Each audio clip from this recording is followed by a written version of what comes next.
और देखिए ये क्वेश्चन आपका सीबीएसई 2012 में पूछा गया है, कह रहा है कि cos A minus B root 3/2 है, ठीक है ना। So cos A minus B आपके पास कितना है, रूट 3/2 है। और इसी तरीके से दूसरा जो आपको ट्रिग्नोमेट्रिक इक्वेशन दिया है वो क्या है, sine A plus B. So sine of A plus B is equals to कितना दिया हुआ आपको, रूट 3/2 है। कह रहा है find the value of A and B where A plus B and A minus B are acute angle. अब ये जो कंडीशन दे के रखा है इसकी आपको टेंशन लेनी नहीं है, ठीक है ना। सिंपली आपको इसको सॉल्व करना है। मैं आपको बता रहा हूँ, ये जो बात लिखी है इसको मैं बाद में बताऊंगा क्या कह रहा है। समझो, देखो आपको सबसे पहले तो ये पता होना चाहिए कि साइन 60 कितना होता है, रूट 3/2 होता है, ठीक। और कॉस 30 कितना होता है, रूट 3/2 होता है। जितना साइन 60 होता है उतना ही कॉस 30 होता है। यानी कि रूट 3/2 की जगह आप क्या लिख सकते हो, कॉस 30 भी लिख सकते हो, और रूट 3/2 की जगह आप साइन 60 भी लिख सकते हो, ठीक है ना। तो यहां से देखिए जो फर्स्ट इक्वेशन है उसमें हमने क्या किया, cos A minus B is equals to, अब रूट 3/2 की जगह क्या लिखोगे आप, रूट 3/2 की जगह देखो कॉस के लिए जाना है आपको, है ना, कॉस के लिए, क्योंकि इधर कॉस है ना तो इधर भी कॉस बनाना है। तो रूट 3/2 की जगह हम क्या लिखेंगे, कॉस 30।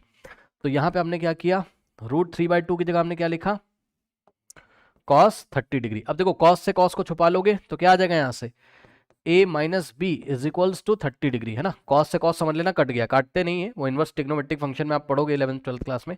कॉस से कॉस छुपा लो, a minus B is equals to 30 हो जाएगा।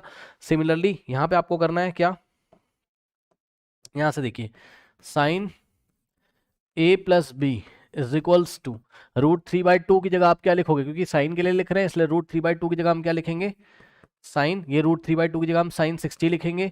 उसके बाद साइन से साइन को छुपा लोगे तो कितना आ जाएगा, a plus B is equals to 60 degree, ये लीजिए।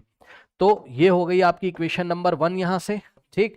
और ये हो गई आपकी क्या, इक्वेशन नंबर 2 यहाँ से। दोनों को उठा के ऐड कर दीजिए, आपका आंसर आ जाएगा। तो फर्स्ट इक्वेशन क्या है आपका, a minus B is equals to 30 है, और सेकेंड इक्वेशन है आपके पास a plus B is equals to 60, सही है। ऐड कर दीजिए b माइनस बी, मतलब एक माइनस बी, ए प्लस बी कट जाएगा, a प्लस ए 2a हो जाएगा। और 60 प्लस 30 होता है आपका कितना, 90 डिग्री। तो यहाँ हो जाएगा 90, 2a है, 2 जाके उधर डिवाइड लगाएगा तो a कितना आ जाएगा, 90/2 यानी कि 45, ये लीजिए। तो a कितना आ गया आपके पास, 45 डिग्री। अब जब a आ गया तो हम इक्वेशन नंबर सेकंड का यूज़ कर सकते हैं। तो सेकंड में क्या है, a प्लस बी 45 है, तो a की जगह आप क्या रखोगे, 45 और plus b is equals to 60। अब ये 45 उधर जाके सब्ट्रैक्ट होगा तो b की वैल्यू 60 माइनस 45 यानी कि 15 आ जाएगा, ये लीजिए। तो इस तरीके से a की वैल्यू 45, b की वैल्यू होगी 15। तो यही बात इसने हमसे बोली थी, पढ़ लो यहाँ पे, a प्लस बी कितना हो जाएगा, चेक कर लो। हालांकि आंसर आ चुका है, कुछ करने की जरूरत नहीं है, a 45 है और b कितना है 15 है, बट चेक कर लो a प्लस बी, a कितना है 45 और प्लस b कितना है 15। तो 45 प्लस 15 60 होता है जो कि एक्यूट एंगल होता है, a माइनस बी यानी कि 45 माइनस 15 30 होता है जो कि एक्यूट एंगल होता है, बस और कोई बात नहीं। तो कंडीशन पे आपको ज़्यादा ध्यान नहीं देना है, बस आप सवाल करिए, कर लीजिए।